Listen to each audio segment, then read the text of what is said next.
tôi tớ Chúa cùng các thánh và những người hữu chọn.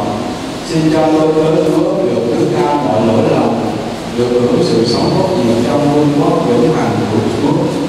Chúng con cầu xin nhờ Đức Kitô Chúa chúng con.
Nhân danh Cha và Con và Thánh Thần. Nguyện xin ơn sống Đức Giêsu Kitô Chúa chúng ta, tình yêu của Chúa Cha và ơn thông hiệp của Chúa Thánh Thần ở cùng tất cả anh chị em. Kính thưa cộng đoàn phục vụ, cùng với Đức ông tổng đại diện, quý cha đại diện giáo mục, quản hạt và đông đảo quý cha, tôi xin thay mặt cho giáo phận Nha Trang để kính gửi đến Tam Quyến, Kết Xiên, gửi đến cha quản sứ Thạch Định, Quý Sơ, Đông An, Thiên Uyên, thuộc dòng Thiên Tông Đức Mẹ, là những người con của ông cố Francisco Xavier. Tôi cũng gửi đến cha phó Tân Hội cũng như Quý Sơ thuộc dòng Thiên Tông Đức Mẹ, là những người cháu ngoại, cháu nội cũng như mọi người trong Tam Quyến lời phân ưu chân thành về sự ra đi của ông cố Francisco Xavier. Gửi lên điều này để cho chúng ta thấy ông cố thuộc gia đình hết sức là kỳ cựu trong giáo xứ Kinh Vong, là một gia đình truyền thống đạo đức, một gia đình gắn bó với giáo hội, cống hiến cho giáo hội những gì tốt đẹp nhất mà mình có. Cảm ơn và trân trọng ông cố Francisco Xavier. Trong niềm tin vào một niềm sống lại của Chúa, đồng thời cũng là niềm hy vọng của tất cả chúng ta dâng thánh lễ hôm nay cầu nguyện cho ông cố Francisco Xavier. Và chúng ta cũng biết rằng trong những thời gian này, chúng ta đang sống trong năm thánh tôn vinh các thánh tử đạo. Địa điểm hành hương để lễ ơn toàn xá là đền Mẹ Maria Nhân Lành, nữ vương các thánh tử đạo. Do đặc ân của Tòa Thánh, khi chúng ta làm các việc đạo đức và hướng lòng về nơi hành hương đó, chúng ta cũng có thể lãnh ơn toàn xá. Tôi sẽ ban ơn toàn xá cuối thánh lễ để chúng ta đón nhận và có thể nhường lại cho ông cố Francisco Xavier. Giờ đây để xứng đáng cử hành bầu nhiệm thánh, chúng ta xin Chúa thứ tha mọi lỗi lầm của chúng ta. Lạy Thiên Chúa là Cha toàn năng, đức tin của chúng con khi sinh rằng con Chúa đã chết và đã sống lại. Nhờ bầu nhiệm này, xin cứu thương ban cho tôi cơ Chúa là ông cố Francisco Xavier đã an nghỉ trong con Chúa, nhờ người được thân hoan sống lại. Chúng con cầu xin nhờ Đức Giêsu Kitô con Chúa chúng con là Thiên Chúa hằng sống và hiển thi cùng Chúa trong sự hợp nhất của Chúa Thánh Thần đến muôn đời.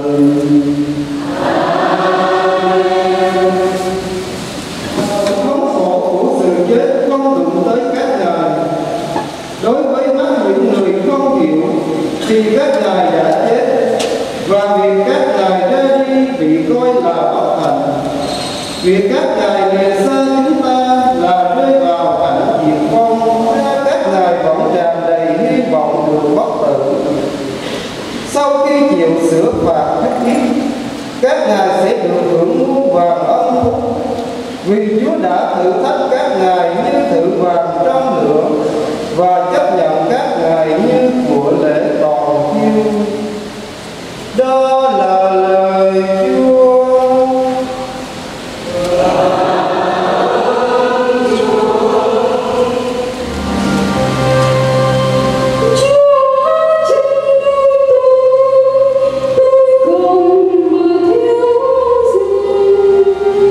Chúa bảo vệ tôi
Thật vậy, nếu khi chúng ta còn là người mà chúng ta đã được giao hòa cùng Thiên Chúa nhờ cái chết của con Ngài, thì khi đã được giao hòa hẳn chúng ta càng được cứu độ hơn nữa trong sự sống chính Kitô.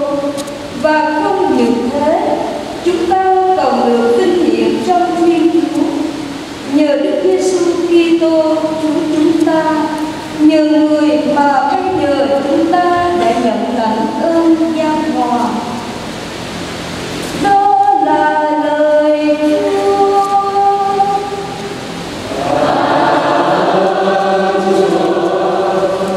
Chúa cùng anh chị em. Tin mừng Đức Giêsu Kitô theo Thánh Matthew.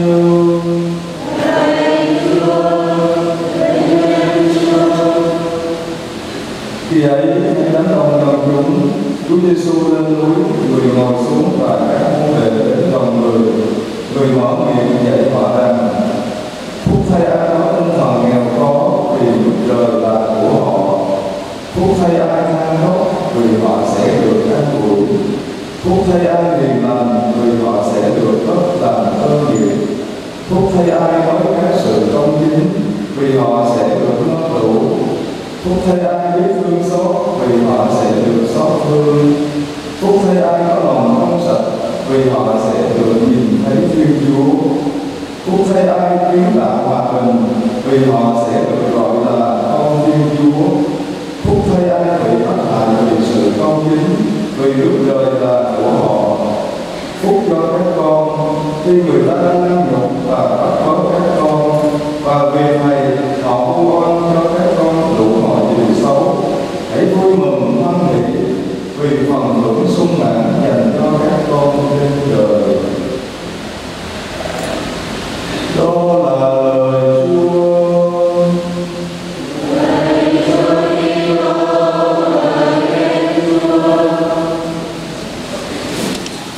Kính thưa tất cả quý cha và anh chị em thân mến, nhìn vào khung cảnh của nhà thờ Cây Vong chiều hôm nay, chắc hẳn chúng ta sẽ thấy một sự trân trọng rất đặc biệt đối với ông cố Francisco Xavier. Ít thánh lễ mà thành phần tham dự gần như chiếm phần lớn cả nhà thờ là các linh mục đồng tế và các tu sĩ, những người sống đời thánh hiến, và đương nhiên có tham quyến và các tín hữu giáo dân. Điều đó để nói lên gia đình của giáo phận Cách Chung và của giáo xứ Cây Vong Bercy được diện phúc có một tín hữu như ông cố Francisco Xavier. Cảm ơn ông cố rất nhiều. Ông cố đã sống đời tín hữu mà khi nghe lại các bài đọc lời Chúa hôm nay, tôi thấy như là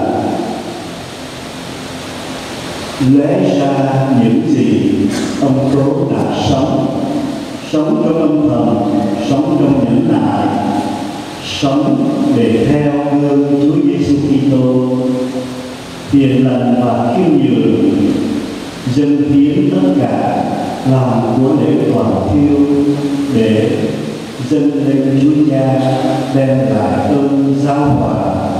Ơn giao hòa không những giữa con người với Thiên Chúa, mà ơn giao hòa giữa con người với nhau trong đời sống ở trần gian này.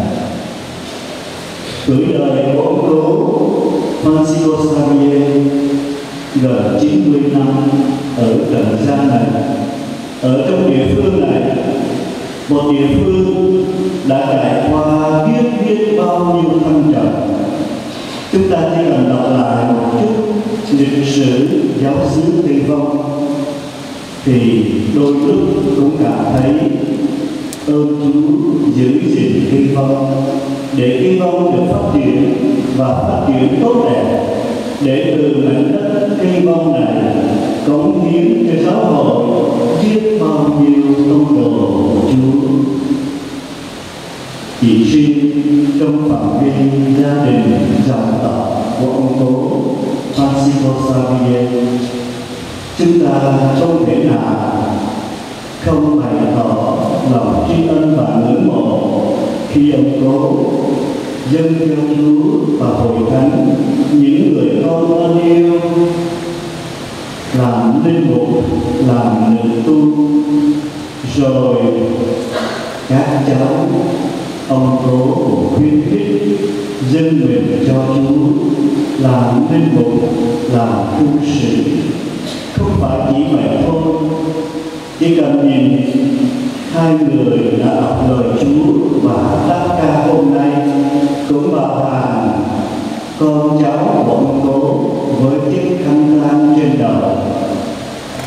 Cách di chuyển đến một đọc lời Chúa và hát đáp ca cho chúng ta thấy rằng con cháu của ông cố vào trong nhà thờ, vào trong tiền đường của nhà Chúa như là vào trong chính nhà của mình, người nhà của Thiên Chúa.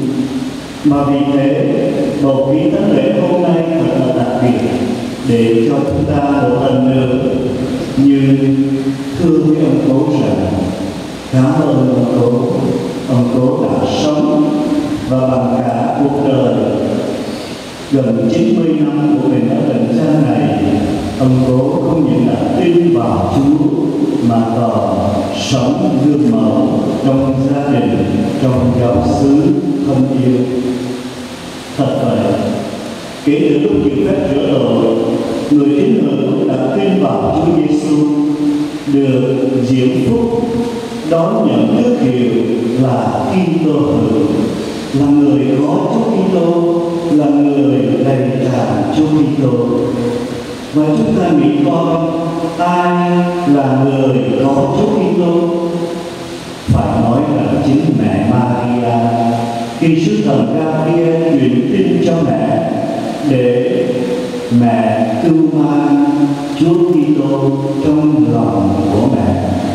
Mẹ đã trân trọng sự hiện diện trong đời sống của mình, con Thiên Chúa, để rồi từ đó mẹ trở nên người tín hữu muôn đời lời khen và diệu phúc.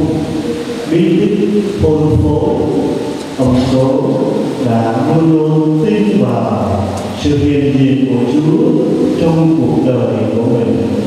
Mà vì vậy tin vào Chúa thì tìm hiểu Chúa, yêu mến Chúa và hướng theo Chúa. Tìm hiểu Chúa là việc qua các bài đọc lời Chúa chúng ta vừa nghe, cái siêu bài về các mối phúc thọ. Cứ nghĩ coi ở trần gian này ai có thể hiểu được người nghèo lại là người có phúc?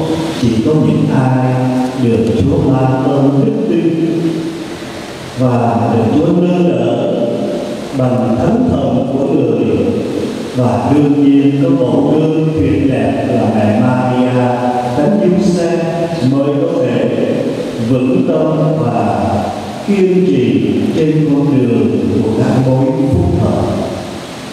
Phúc thay người có tâm hồn nghèo khó, phúc thay người hiền lành và khiêm nhường.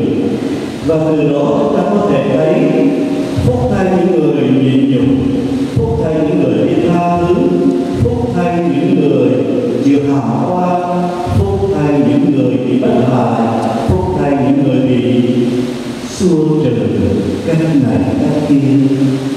Nếu không tin vào Chúa và nếu không có Chúa Giêsu Kitô trong đời sống của mình như là đá tảng, như là điểm tựa, như là lẽ sống, thì những người gặp thử thách chắc chắn phải nổi loạn lên, phải vùng dậy và không chấp nhận được.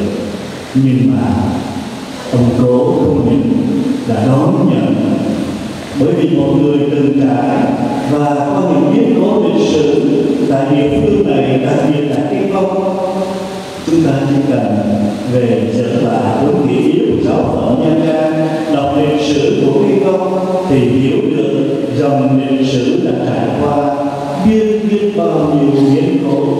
Lúc bây giờ ông Cố còn là một người trẻ, nếu không biết nhẫn nhục, nếu không biết đặt niềm tin nơi Chúa thì khó có thể lớn lên mà lập gia đình, sống bí tích hôn phối, rồi hoa quả tình yêu là con gái, lại dâng con cho Chúa để đi vào con đường rao giảng Chúa, làm chứng cho Chúa, làm chứng cho mẹ Maria. Những điều đó cho chúng ta thấy đức tin gắn liền với đời sống của ông Cố Francisco Xavier. Mặc dù tôi không biết nhiều lắm, nhưng mà suy nghĩ về những gì ông Cố đã cống hiến cho giáo hội qua đời sống gia đình, đời sống giáo xứ, thể hiện nơi những người con, người cháu như vậy, tôi có thể nói Đức Giêsu Kitô chính là lẽ sống và là hơi thở của ông Cố Francisco Xavier. Vâng, thưa anh chị em, chúng ta có thể nói rất nhiều về một người trải qua 90 năm ở trần gian trong đời sống của tín hữu, với những hoa quả là con cháu, và chúng ta thấy rất là cụ thể trong đời sống của giáo hội, giáo phận, của giáo xứ thân yêu của chúng ta. Vì thế nhân thánh lễ hôm nay, không những chúng ta cầu nguyện cho ông Cố, mà chúng ta muốn nghiêng mình trước ông Cố, bày tỏ lòng trân trọng và biết ơn để ông Cố, người đã tin vào Chúa Giêsu Kitô, người đã muốn noi gương Chúa Giêsu Kitô, sống hiền lành và khiêm nhường trong cuộc đời của mình, thì Chúa là đấng hiền lành và khiêm nhường. Ngài không những đón tiếp ông Cố, còn giới thiệu ông Cố với Chúa Cha, để chính Chúa Cha ân thưởng ông Cố phúc thiên đàng mà ông Cố cũng như tất cả con cháu và chúng ta hằng ước mơ cho ông Cố Francisco Xavier của chúng ta. Ông Cố là người rất yêu thương hội thánh giáo phận, giáo xứ. Xin ông Cố bên cạnh Chúa cũng cầu chúc phúc lành cho tất cả chúng con. Amen. Hãy ở nguyên để nghi lễ của tôi cũng là của anh chị em, được Thiên Chúa là Cha toàn năng chấp nhận.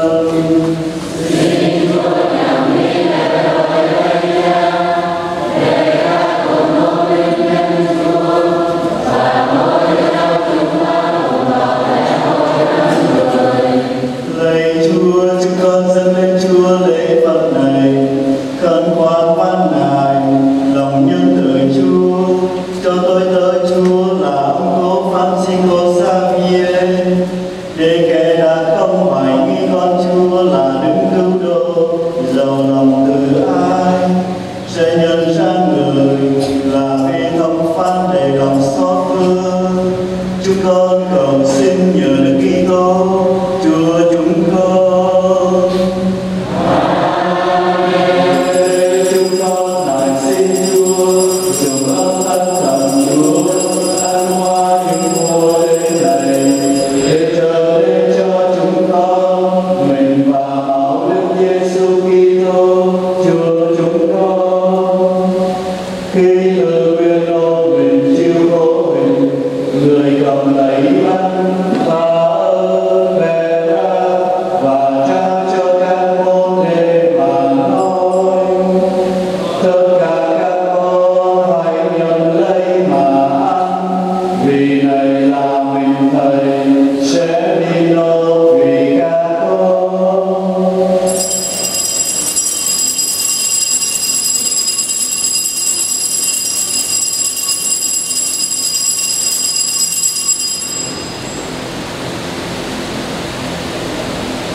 Gương một thế trước đây sau bữa ăn thôi, người cầm lấy chén cùng ta trao cho các con để mà nói. Tất cả các con hãy nhận lấy mà uống, vì này là chén máu Thầy, máu giao ước mới và vĩnh cửu sẽ đổ ra cho các con và nhiều người được tha tội. Các con hãy làm việc này mà nhớ đến Thầy.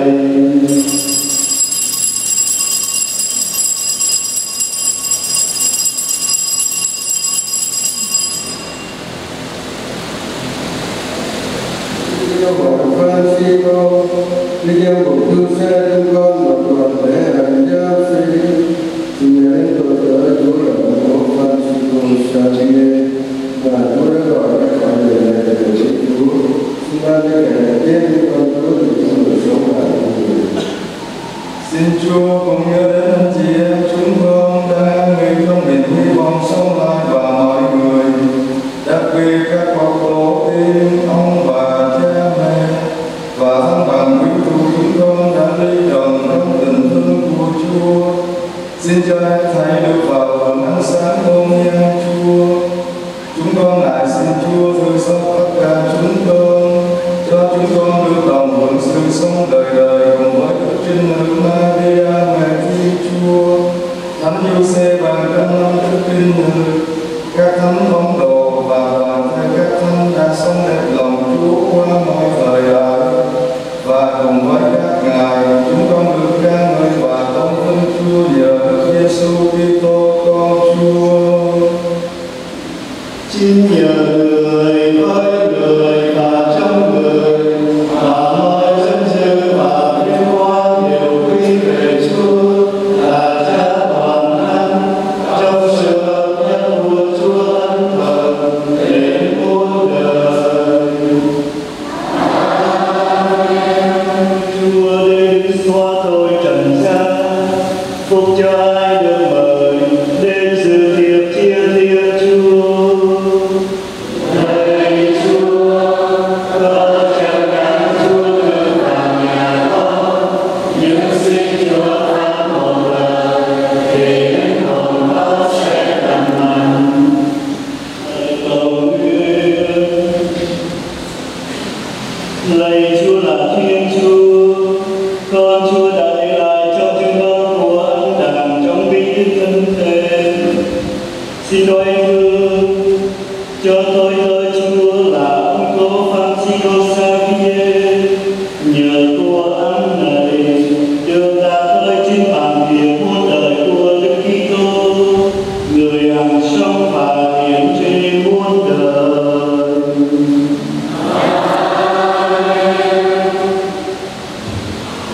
Chúng con kính mời Đức cha, quý Đức cha và cộng đoàn an hòa.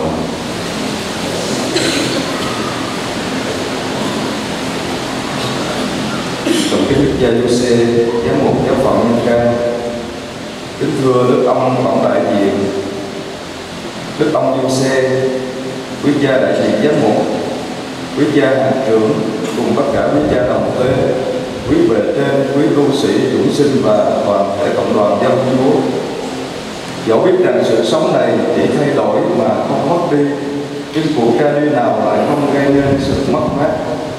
Tuy nhiên trong kính quý cố đau buồn này, là chúng con lại cảm nhận được tình thương của Chúa cách tỏ tường hơn qua sự quan tâm đồng cảm của Đức cha, quý cha và quý vị. Thay lời cho gia đình, trước hết con xin cảm ơn đặc biệt đến Đức cha giáo phận. Trọng kính Đức cha, nhìn lịch phục vụ của Đức cha trong suốt những tháng vừa qua và đặc biệt là trong ngày hôm nay, chúng con thấy thật choáng ngợp. Cho nên sự hiện diện chủ tế của Đức cha trong thánh lễ hôm nay là quá đủ hơn tất cả những gì chúng con dám ao ước.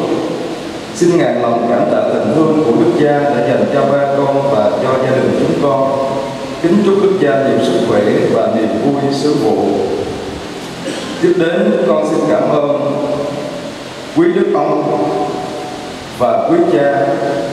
Hơn ai hết, cũng là linh mục, cho nên con hiểu rằng để đồng tế được với Đức Cha trong thánh lễ an táng chiều thứ Bảy hôm nay, quý Đức ông và quý cha đã cố gắng rất nhiều. Xin hết lòng cảm ơn quý Đức ông và quý cha.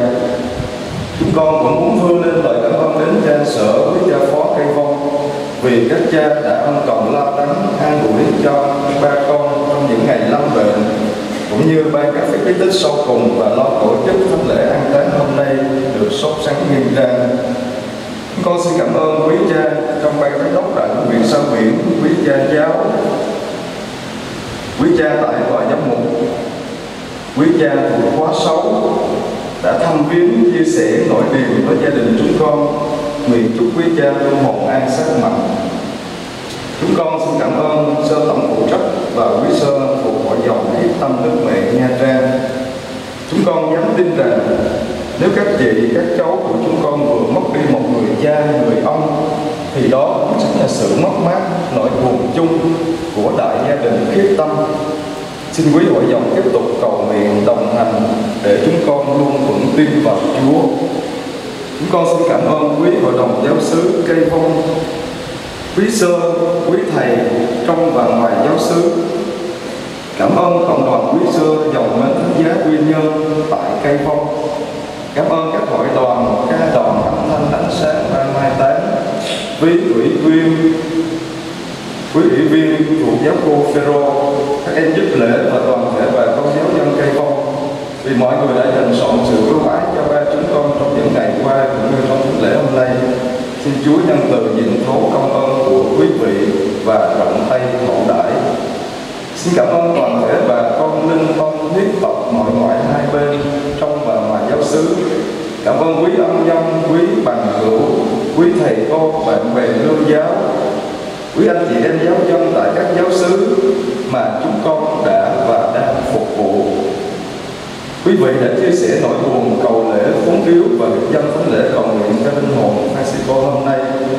Lời sau hết, chúng con xin cảm ơn tất cả mọi người mà vì tang gia bối rối nên một lúc này chúng con không thể nhớ hết. Xin cùng lượng thứ những thiếu sót của gia đình chúng con trong những ngày tang chế, nhất là xin thương tình bỏ qua những sai lỗi của ba con lúc sinh thời để ba con được thanh thản trở về với Chúa. Nguyện kính chúc Đức Cha, quý tu sĩ nam nữ chúng sinh cùng toàn thể quý vị dồi dào sức khỏe và bình an trong Chúa Kitô. Gia đình chúng con đồng bái tạ.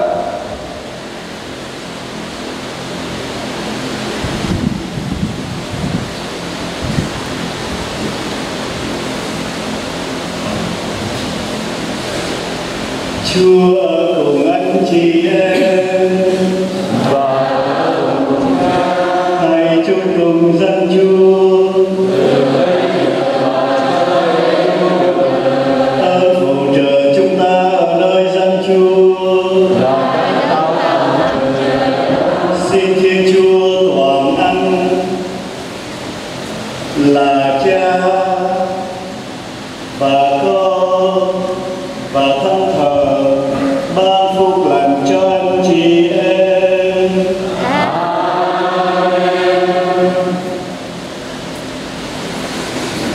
Anh chị em rất thân mến, khi thi hành nhiệm vụ chôn cất thi hài này cách xứng hợp theo tập tục các tín hữu, chúng ta tin tưởng khẩn cầu Thiên Chúa là đấng mà mọi vật phải trung thành sống cho Ngài. Cho thi hài người anh em chúng ta đây cần được chôn cất vì xác thịt yếu hèn sẽ được Chúa cho sống lại với quyền năng và phẩm hàm chư thánh, và xin cho linh hồn người anh em này được Chúa cho về hợp đoàn cùng các thánh và những người trung thành với Chúa. Nguyện Chúa xót thương khi xét xử, để khi đã được cứu chuộc khỏi sự chết, được giải thoát khỏi tội lỗi, được giao hòa với Chúa Cha, được vị mục tử nhân lành vác trên vai, người anh em này đã được hưởng niềm vui muôn đời và chung phần hạnh phúc với các thánh trong đoàn hầu cận bên vua muôn đời.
xin mọi người đã chết trong Chúa Kitô.